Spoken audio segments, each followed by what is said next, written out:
Hello and welcome to Ayurveda Mentor. In this video, I will tell you about the seven centers or seven chakras. These seven chakras are very important from yoga point of view. Whenever you want to understand yoga breath work or yoga meditation in a very deep manner, you need to have certain understanding of the seven chakras. I have taken this video from my program To Heal and Cure.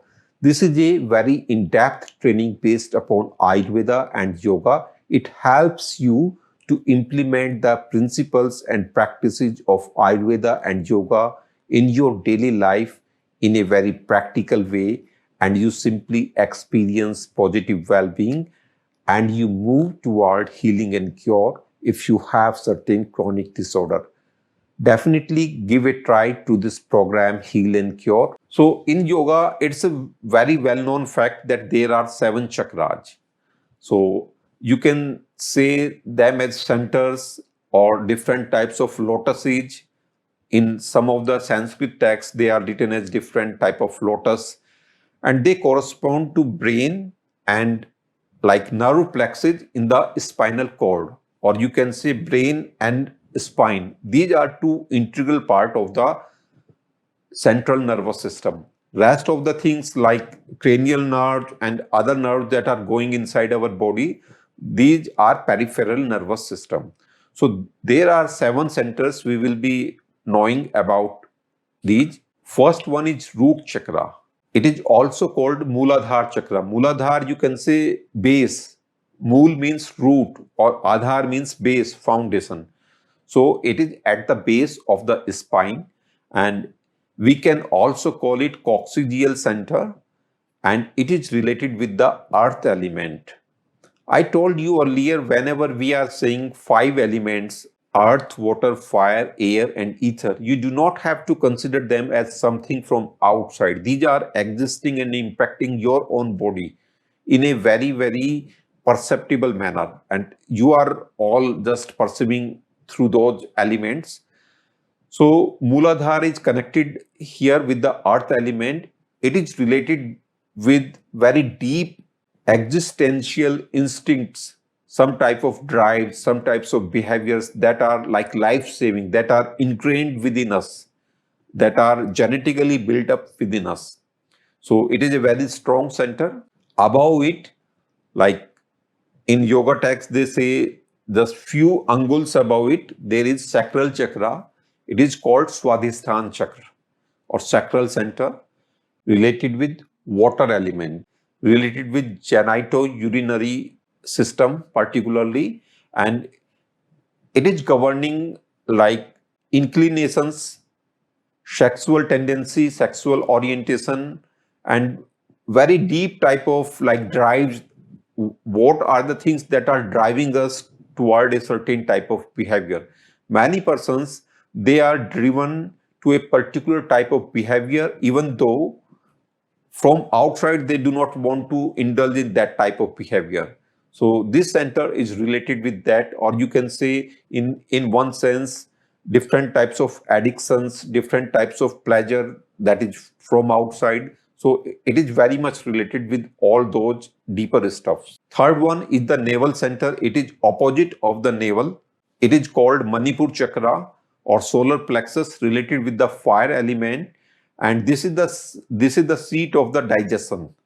Like around the navel, this is the seat of the digestion. Small intestine is there in that place, liver is there, pancreas is there. So this is the overall the seat of the digestion as well as core metabolism inside our body, and also the seat of the emotions. So that's why whenever we are feeling lot of emotions, we are feeling something in the belly area. So you have to be a little bit aware and mindful of this connection. Fourth one is Anhat chakra. It is called cardiac plexus. It is related with air element and center of our feelings, vitality, and life. Fifth one is Vishuddha chakra or cervical plexus. It is just opposite side. Whenever we are saying, sometimes the words that we use, these are referred in the frontal part, but actually the centers are along the spine. Nerve plexuses are along the spine.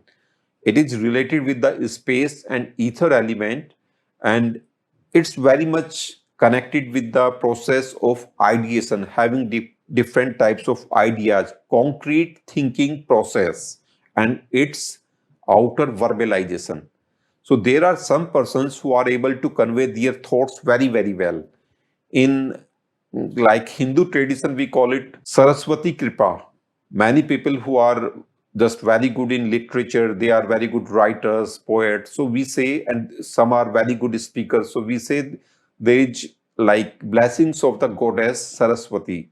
So it is this process that is related with the process of ideation, concrete thinking, and its expression. Sixth center, it is at the level of eyebrows, between these two eyebrows, where like Hindu women are putting like their bindi, and also like tilak.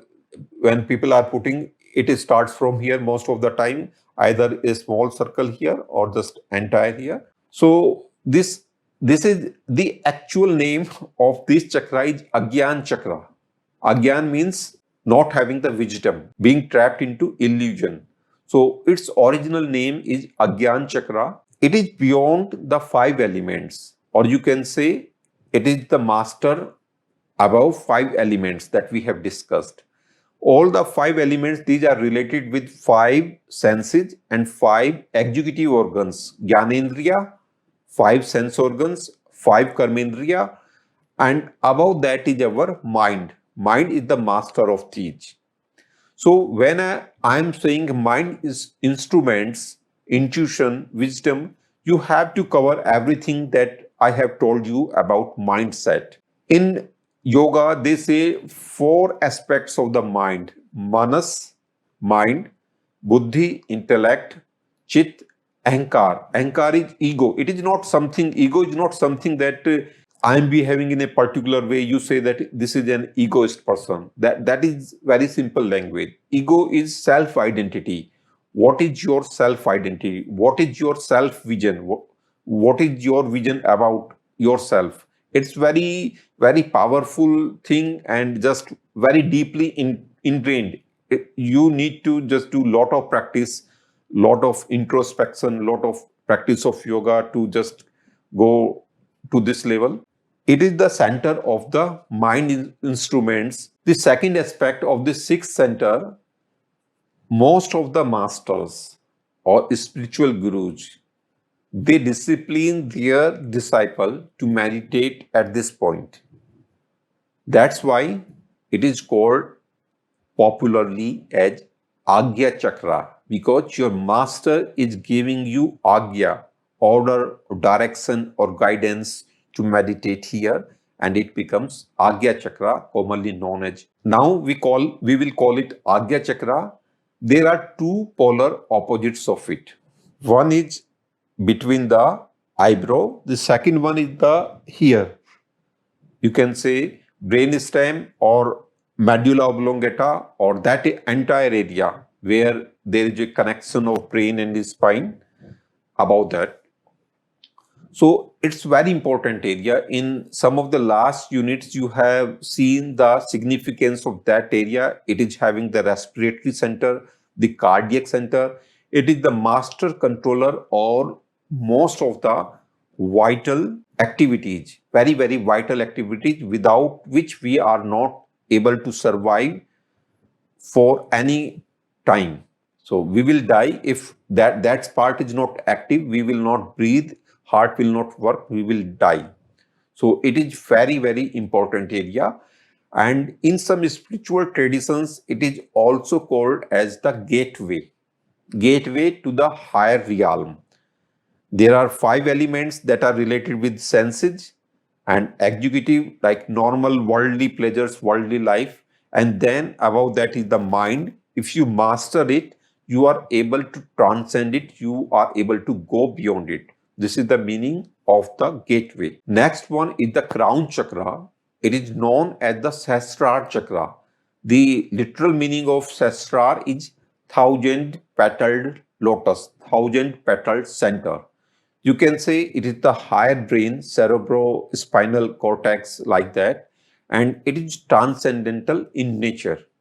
When I'm using the word transcendental in our real life, we are able to work upon it indirectly, never directly. If, like, you talk about, I'm able to speak, I'm able to lift something.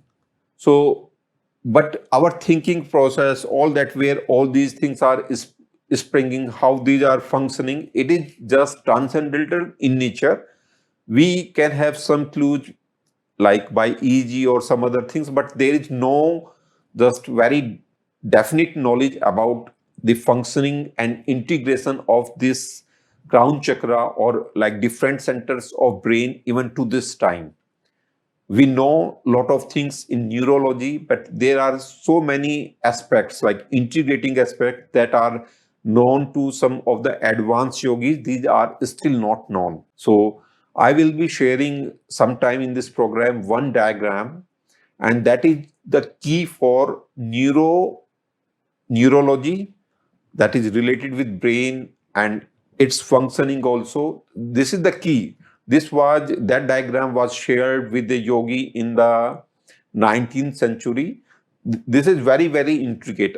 I have met many yogis, but many senior yogis, they are able to understand very just minute aspect of that simple diagram. So it is that much intricate. The integration of the entire nervous system is given in that diagram. And I told you that we should not work with crown chakra directly. It should always be indirectly. Whenever you are working with any of the chakra, placing awareness on any of the chakra, it is having some impact on the crown chakra. It is the indirect way of approaching it. There are some traditions, particularly like renunciants traditions, some practice that are related with monks, real monks, not the present time monks that are just having big ashrams or like enjoying all the good lifestyle, luxurious lifestyle, not that, true renunciants. And there are some practices for them, and they can work directly with this chakra. Otherwise, for normal persons, we should not touch it. I believe that this video provided you good information about 7 centers or 7 chakra. If you want to adopt the yoga principles and practices in your daily life for better health and for healing and cure of chronic disorders, give a try to this program, To Heal and Cure.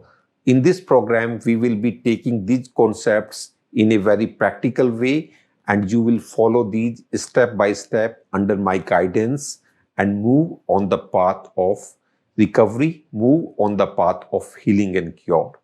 So adopt Ayurveda and yoga in your daily life. Have better health and greater happiness now and always. Thank you. Namaste.